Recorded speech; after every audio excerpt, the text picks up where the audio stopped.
Okay, I've got all my 4.5-inch square blocks cut.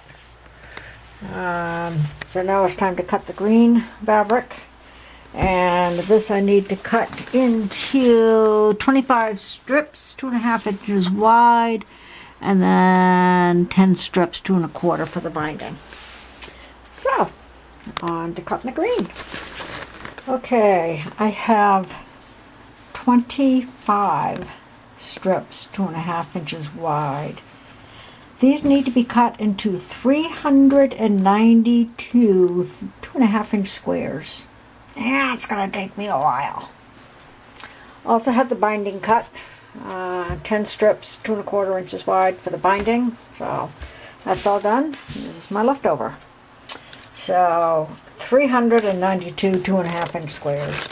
Actually, one square goes on each of all 4 corners of these blocks, which is why it takes so many. So we'll get going on those squares, 392 of them. Woohoo! Okay, here's my green squares. Do we think we have 392 here? Well, we hope so. I'm not counting them, that's for sure. So we'll see what the next step is. Alright, I've got one more pile of blocks, 4.5-inch blocks, and those are going to alternate with these blocks. They're going to have all the green squares on either side. So the only thing left to cut is my big fabric, which is going to have 8.5-inch blocks.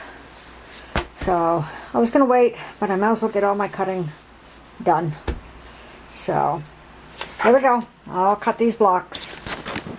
Alright, my cutting's done. Cut up all my fabric. Isn't quilting funny? You take a bunch of fabric, you cut it all into little pieces, and you sew it all back together again.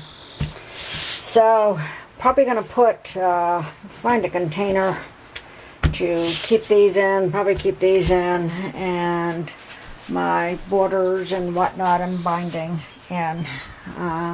Because it's probably going to take me a while to put all of these blocks together, which is my first step. So, pretty cool. We'll be ready to sew.